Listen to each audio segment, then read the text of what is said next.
悲しみの向こう、片柳宏。6月25日。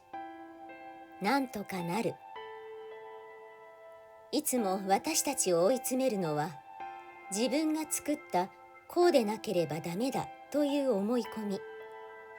しかし、その通りできなくても、生きてさえいればなんとかなるのが私たちの人生。自分にできる限りのことをし、あとは天に任せるのが良いでしょう。